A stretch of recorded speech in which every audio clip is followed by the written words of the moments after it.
Hey everyone, this is OneManZerg and SCVRush. and we are casting an epic game for you today. We have Gretorp, the red Terran, in the lower left of the map, and AxSlav, the blue Protoss player, in the upper right of the map. And we're casting on Blistering Sands today. It's a really interesting map. People have recommended us to cast this game, so we're really looking forward to what this game is about.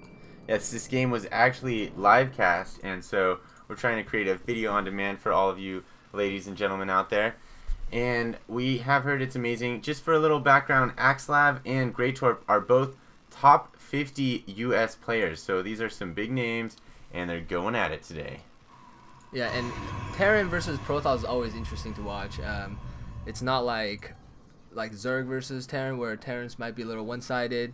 And let's see what they're going to do today. Yeah, nothing exceptionally crazy happening right now. Ooh, Gretorp decides to drop a barracks first. Barracks on 11. Could be going some trickery out there. Yeah, usually the Terran player goes for supply depot before he gets the barrack, because in this case he will be supply locked 11, and that's not optimal in terms of macro. Yeah, he's going barracks into refinery, so we're looking at likely an early Reaper. It is possible that he's going to put out a Marauder, because sometimes Terran versus Toss like to get out those Marauders early. There is the what is that build? The 10 racks Marauder build. Yeah, and I think you usually like to have a proxy on that. So being this far, it's not likely to have that Marauder out early. And AxSlav is just going with an assimilator and a gateway. So pretty standard stuff. Real standard. Probably going to drop a cybernetics core next, and then nothing too exciting. And then AxSlav is coming here, and let's see, does he see? Yeah, he sees the tech lab going down on the barracks, and he's doing that standard SCV harassment. Draw that SCV off the line. Make the game interesting. Yeah, he gets his orbital command right after his barrack finishes, and he's almost finished his orbital command.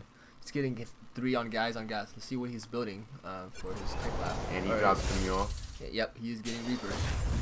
So AxSlav knows he is going Reapers right now, and I don't know. He is getting his cybernetics score. It's halfway up. I don't know if those Reapers are going to come in enough time to be very effective. They do have a whole map to traverse. Yeah, Reaper in the next patch actually is going to be changed to 5 seconds more, which is going to be more easy for Protoss to counter.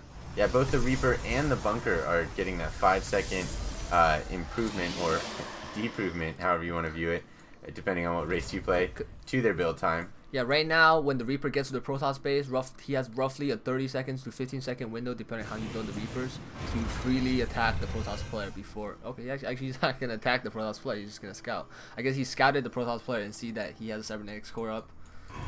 Yeah, you can see this SCV came in here earlier and did see all of this goodness. And with that cybernetics core, he did get out an early Stalker, and that Reaper would just be pretty much completely ineffective at this point in the game. And let's see what AxSlav sees. AxSlav does see just the normal stuff, a couple racks, going with another tech lab here. Can't tell exactly what Gretorp is doing yet, but he is controlling the vision on the map. You can see he has both those Zelnaga towers right now. You're going to be able to tell if AxSlav plans to do anything. Yeah, and that's really important for the Terran, because Stalker is so powerful in the beginning. There's really no way for the Terran player to stop this, because unless you get a Marauder out really quick, Stalkers can just free reign over anything. Yeah, the Stalker does pretty much own any Terran early unit other than the Marauder. And once you get that Marauder, it does switch over the balance of power in favor of the Terrans again. And you can see Gretorp is going with those Marauders as he sees those Stalkers coming. And that's an interesting strategy to do. I think a lot of players try to do that. They go with the unit, and once they get one unit, it forces their opponent to get another unit. And then once their opponent gets that other unit, then they go with another counter. So he got Reapers, his opponent got Stalkers. Now that his opponent got Stalkers, he goes with Marauders, and he can gain that upper hand again. It's a little back and forth. So the Reaper sees that Stalker is scouting it with the Zelnaga tower, and they're gonna make a move on the Protoss base, or scouting for his expansion. Yeah, and that was a real good move, because he jumped off this tower and got out of sight of that Stalker before it could grab the Zelnaga tower. But I think the Protoss base is pretty well defended with 3 Stalkers next to his probe. Let's see if these Reapers can come in here and do any damage. Kill a couple.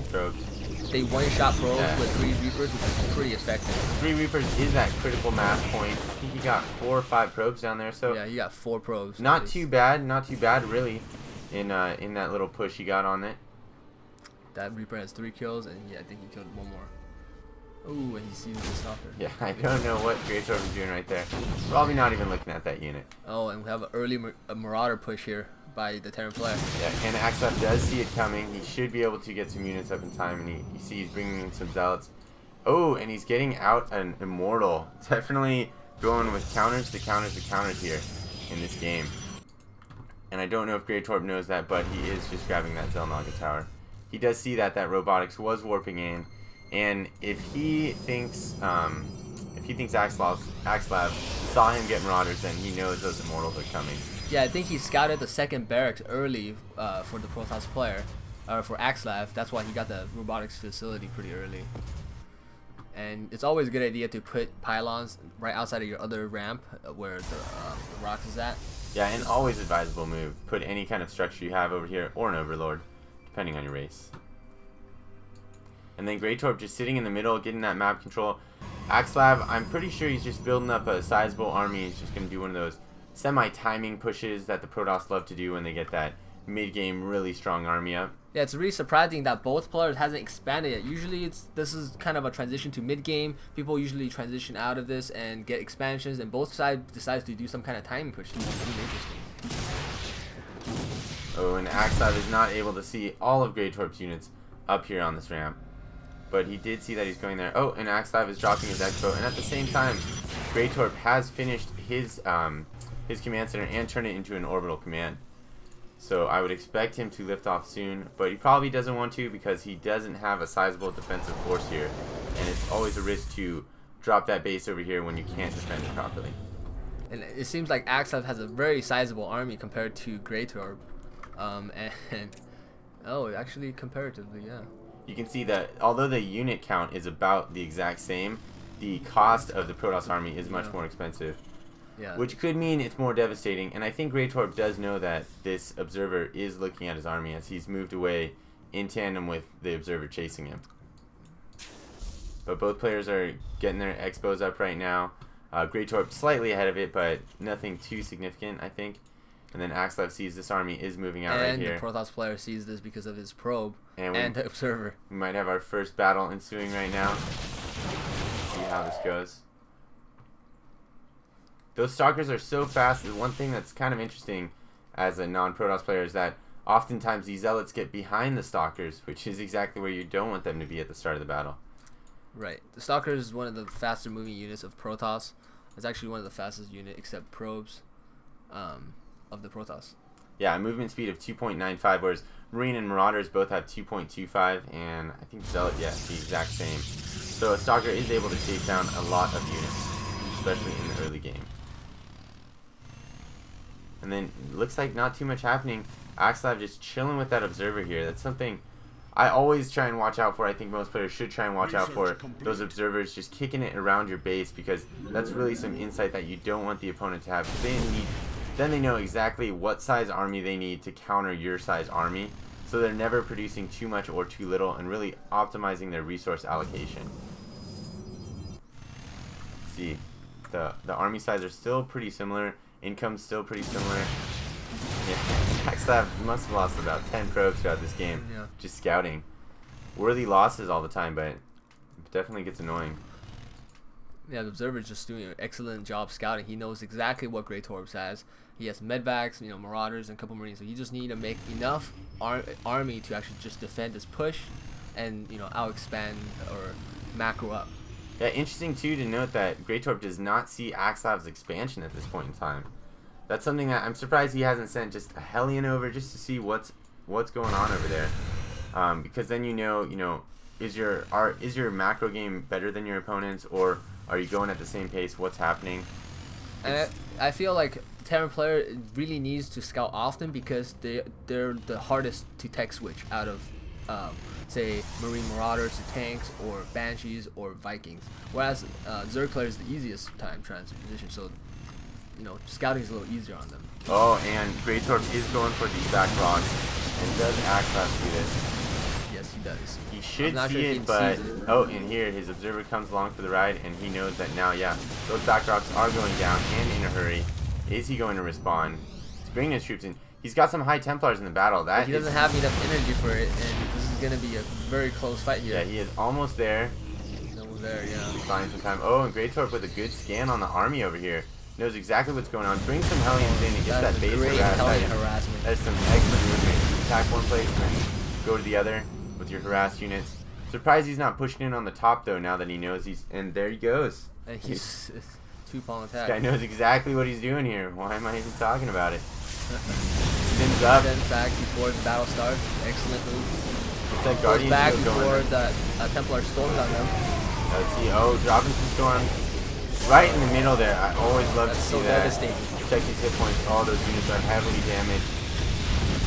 Ooh, working in some reinforcements over here. I don't know who is going to win this fight. Oh, and some charged zealots just getting there with a hurry. The charge doesn't really making them nice separation. Gets the Hellions with the Stalkers. Has a zealot chase the Marauders. Even with the charge, those concussive grenades with the stim pack are able to kite zealots. It's really quite annoying. Imba is what everyone's going to be saying right now. But it is part of the strategy of the game. And Gretorp, look at that. All the way back to the base, has a full army up again. Right. Right now, he actually has the army lead with 240 minerals and 12 army count. It's surprising how fast Terran can rebuild. Yeah, and we can see, you know, he's keeping that another battle here. He's got to be careful with storms. Nice storms by AxSlav. Very good storms by AxSlav. Right in the center of the base.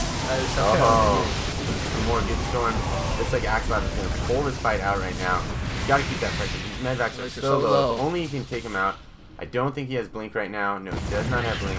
But yeah, he's able to push Gretorp back. I don't think he wants to chase too far though.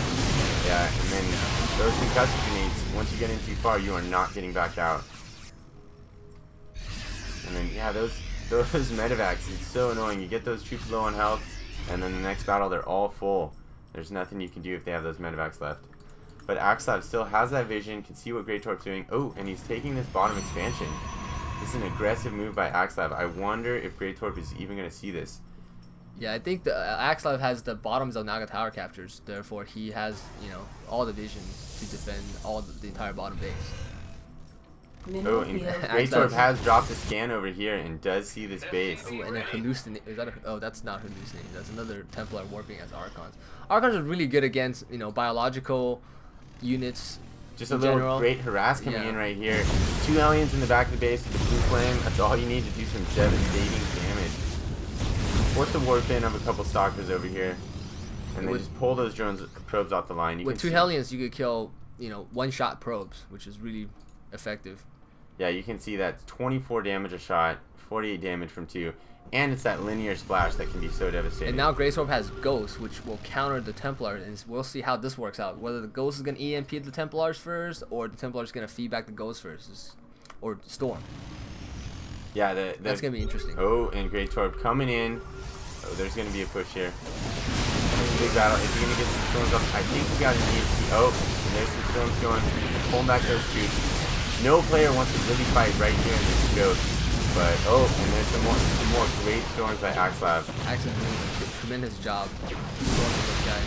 Right now Gretorp is forced to retreat because his units are so low, and there's really not much. It looks like AxSlav did get a feedback on that Ghost, remaining all his energy. There are so many medevacs, and he's killing these marauders left and right. Like, it makes the marauder last so long in battle.